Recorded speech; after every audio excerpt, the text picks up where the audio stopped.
बिस्मिल्लाहिर्रहमानिर्रहीम अस्सलाम वालेकुम वरहमतुल्लाहि वबरकातुहू। आज मैं आप लोगों के साथ में शेयर करूंगी रमज़ान की प्रिपरेशन की वीडियो, जिसे आप रमज़ान से पहले करके रख सकते हैं। इससे आपका टाइम काफ़ी ज़्यादा सेव हो जाएगा, जिससे हम रमज़ान में ज़्यादा से ज़्यादा टाइम इबादत करने में गुजार सकेंगे। तो वीडियो को जल्दी से स्टार्ट करते हैं। तो सबसे पहले मैं यहाँ पर फ्राइड अनियन तैयार करूँगी। फ्राइड अनियन बहुत सारी रेसिपीज़ में काम आता है, जैसे कि कौरमा वगैरह है या बिरयानी या पुलाव। तो जब हमें ऐसी रेसिपीज़ बनानी होती हैं तो इसमें ना सबसे ज़्यादा टाइम लगता है प्याज को काट के इसको ब्राउन करने में।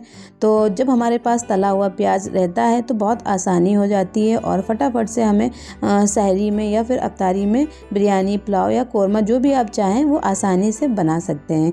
तो आप यहाँ पर ना प्याज को बारीक बारीक सा कट कर लीजिएगा। मैंने आधा किलो के करीब प्याज लिया था, तो उसको मैंने चाकू से भी बारीक सा कट कर लिया, लेकिन उससे ज़्यादा आसानी आपको ऐसे स्लाइसर से कट करने में होगी। इससे ना एकदम बारीक सा प्याज कट जाता है और बहुत कम टाइम लगता है। और अब मैंने यहाँ पर प्याज को मीडियम हॉट ऑयल में डालकर फ्राई कर लिया था। तो गैस की फ्लेम को आपको मीडियम ही रखना है और हल्की आंच पर ये जब फ्राई होगा ना तो बहुत ज़्यादा क्रिस्पी और बहुत ही अच्छे फ्राई होंगे और बिल्कुल भी ये जलेंगे नहीं। तो ये देखिए, यहाँ पर आपको धीरे धीरे करके सारा प्याज फ्राई कर लेना है और एकदम डार्क ब्राउन करके मत निकालिएगा ऑयल से, क्योंकि ये ऑयल से निकलने के बाद में भी इसका कुकिंग प्रोसेस चालू रहता है। तो आप इसको ना हल्का सा गोल्डन ब्राउन हो जाए तभी आप एक टिश्यू पेपर पर निकाल लीजिएगा और फिर इसको ना थोड़ा थोड़ा सा खोल कर आप मतलब फैलाकर टिश्यू पेपर में इसको पंखे के नीचे या फिर आप ऐसे ही इसको रख दीजिएगा। जब ये ऑयल एकदम इसका सूख जाएगा तो फिर अच्छे से ये एकदम क्रंची और कुरकुरे से हो जाएंगे। तो ये देखिए, यहाँ पर ये एकदम ड्राई हो चुके हैं और ये बहुत ज़्यादा क्रिस्पी थे। ये देखिए, बिल्कुल भी सौगी सौगी से नहीं थे, बहुत ही अच्छे फ्राई होकर ये तैयार हुए थे।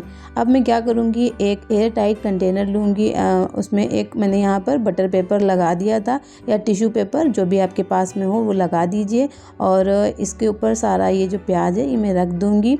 उसके ऊपर से एक और बटर पेपर लगाऊँगी, फिर इसको मैं ढक्कन लगा कर रख दूँगी फ्रीज़र में। आप चाहें तो अगर कम टाइम के लिए रख रहे हैं तो फिर फ्रिज में रख दीजिए। मैं इसे फ्रीज़र में रखूँगी तो ये आराम से 1 महीना चल जाएगा। और अब मैं आपको बताऊंगी कि अदरक लहसुन का पेस्ट आप कैसे स्टोर कर सकते हैं और इसको आप ना 1 महीने तक आसानी से स्टोर कर सकते हैं। तो मैंने यहाँ पर ना अदरक और लहसुन को छील कर और अच्छे से वॉश कर लिया था। कभी कभी इसमें छिलके वगैरह रह जाते हैं, तो इसको अच्छे से वॉश कर लिया था मैंने। और अब मैं एक ग्राइंडिंग जार में डालकर इसको बारीक बारीक सा पीस लूँगी। अगर आपके पास चॉपर है तो आप इसे चॉप भी कर सकते हैं, और अगर आपके पास ग्राइंडिंग जार या चॉपर कुछ भी नहीं है तो आप इसे सिलबट्टे पर भी पीस सकते हैं। अगर आपको इसमें पानी या फिर तेल डालने की ज़रूरत लग रही है तो आप इसमें पानी या थोड़ा सा तेल डालकर इसको पीस सकते हैं। मैंने यहाँ पर थोड़ा सा बिल्कुल ऑयल डाला था और ये देखिए एकदम अच्छा सा पेस्ट बनकर तैयार है। आप चाहे तो इसे फ्रिज में रख सकते हैं किसी एयर टाइट कंटेनर में रख के, लेकिन थोड़ा सा लंबा अगर आपको चलाना है तो आप इस तरह से एक आइस ट्रे में रख कर इसके आइस क्यूब्स बना लीजिएगा। मतलब जब ये फ्रीज़ हो जाएं तो फिर आप इसे एक एयर टाइट कंटेनर में रख कर स्टोर कर लीजिएगा और ये बहुत ही आसानी से 1 महीने तक आराम से चल जाएंगे। तो ये देखिए, यहाँ पर ये अच्छे से जम चुके हैं और अब मैं इसे एक एयर टाइट कंटेनर में रख लूँगी सारे इसके ये निकाल कर क्यूब्स। ये देखिए कितने अच्छे से जमकर तैयार हुए हैं और आप इसे आराम से स्टोर कर सकते हैं। जब भी आपको यूज़ करना हो आप कम से कम 5 से 6 मिनट पहले इसको निकाल दीजिए और ये डीप फ्रॉस्ट हो जाएगा। आप इसे आसानी से यूज़ कर लीजिएगा और ये बिल्कुल भी ख़राब नहीं होगा, हरा बिल्कुल नहीं होगा और एकदम जैसा आपने बनाया है बिल्कुल वैसा ही चलेगा लंबे समय तक। तो इस तरह से आप स्टोर कर लीजिएगा, इससे आपका टाइम काफ़ी ज़्यादा सेव हो जाएगा। और अब मैं आपको बताऊंगी कि आप होममेड ब्रेड क्रम्स कैसे बना सकते हैं। इसका यूज़ ना बहुत सारी रेसिपीज़ में होता है, जैसे कि कटलेट वगैरह बनाते हैं तो ब्रेड क्रम्स अक्सर यूज़ होता ही होता है।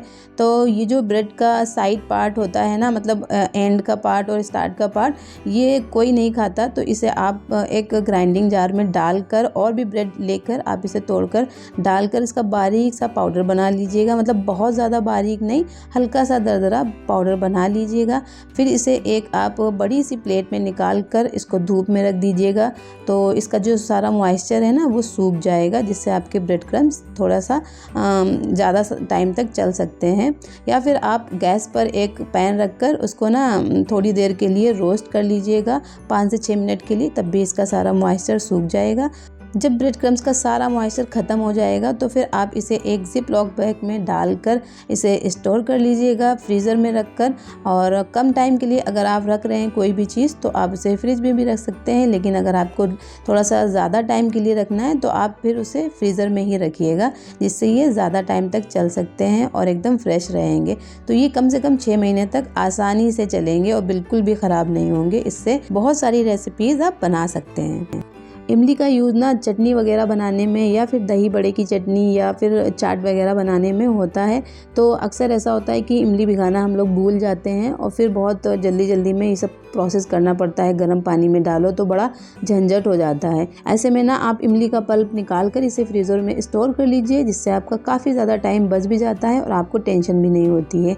तो मैंने ढेर सारी इमली को रात में ही पानी में भिगो दिया था और सुबह उठकर इसको अच्छे से हाथों से मसल कर इसका सारा पल्प मैंने निकाल लिया। फिर एक स्ट्रेनर की हेल्प से ना इसको सारा छान लिया था और इसके जो भी बीज वगैरह निकले थे इसको डिस्कार्ड कर दिया था। और ये देखिए इमली का पल्प बनकर तैयार है। अब इसको मैं आइस ट्रे में डालकर सारा फ्रीज़ कर लूँगी और फ्रीज़ करने के बाद में इसको निकाल लूँगी जो भी इसके क्यूब्स बनेंगे, और इसको एक जिप लॉक बैग में या एयर टाइट कंटेनर में रखकर आप इसे स्टोर कर सकते हैं। 1 महीना बहुत ही आसानी से चलेगा और जब भी आपको चटनी बनानी हो या फिर चाट वगैरह में डालना हो फटाफट से निकाल लें और इसको आप यूज़ कर सकते हैं। आप यूज़ करने से पहले इसको कम से कम 5 से 10 मिनट पहले निकाल लीजिएगा, जिससे ये आसानी से डिफ्रॉस्ट हो जाएगा। फिर आपको इसे यूज़ करने में आसानी होगी। तो ये देखिए यहाँ पर कितने अच्छे से इमली का पल्प फ्रीज़ हो चुका है और ये आराम से चल जाएगा, बिल्कुल भी ख़राब नहीं होता। आप इसे इस तरह से स्टोर कर सकते हैं और इससे आपका टाइम काफ़ी ज़्यादा सेव हो जाएगा और बहुत ही आसानी रहती है। ये सब चीज़ों को आप पहले से ही अगर प्रिपेयर करके रख लें तो आपका टाइम भी बच जाता है और आपकी मेहनत भी बच जाती है। तो ये थोड़े से स्मार्ट वर्क होते हैं जो आप इन्हें रमज़ान स्टार्ट होने से पहले ही कर सकते हैं। तो ये देखिए यहाँ पर मैंने इसको इस तरह से स्टोर कर लिया था और ये आप फ्रीज़र में ही रखिएगा, फ्रिज में मत रखिएगा वरना मेल्ट हो जाएगा तो फिर ख़राब होने के चांसेस रहते हैं। रमज़ान में अक्सर हम लोग स्प्रिंग रोल वगैरह बनाते हैं या फिर नूडल्स है या फिर कोई ऐसी चीज़ जिसमें वो कटी हुई वेजिटेबल यूज़ होती हैं। तो मैं यहाँ पर गाजर को पतला पतला सा काट कर स्टोर कर लूँगी और गाजर स्टोर करूँगी तो ये चल जाएगी, फ्रीज़र में भी ये ख़राब नहीं होती है और काफ़ी टाइम तक ये चल जाती है। तो मैंने यहाँ पर गाजर को वॉश कर लिया था, फिर इसको ना छील कर इसके पतले पतले से लच्छे काट लूँगी जूलियंस में। और अगर आपको और आसानी चाहिए तो आप इसे ना जो कद्दूकस का मोटा साइड होता है उस तरफ से इसको कद्दूकस कर लीजिए, तब भी इसके बहुत ही अच्छे से ये स्लाइसेस कट जाएंगी। देखिए कितने अच्छे से कट कर तैयार हुए हैं। तो आप इसे ऐसे ही डायरेक्टली एक जिप लॉक बैग में रख कर स्टोर कर सकते हैं फ्रीज़र में और ये आराम से 15 से 20 दिन के लिए बहुत ही आसानी से ये चल जाते हैं, बिल्कुल भी ख़राब नहीं होंगे।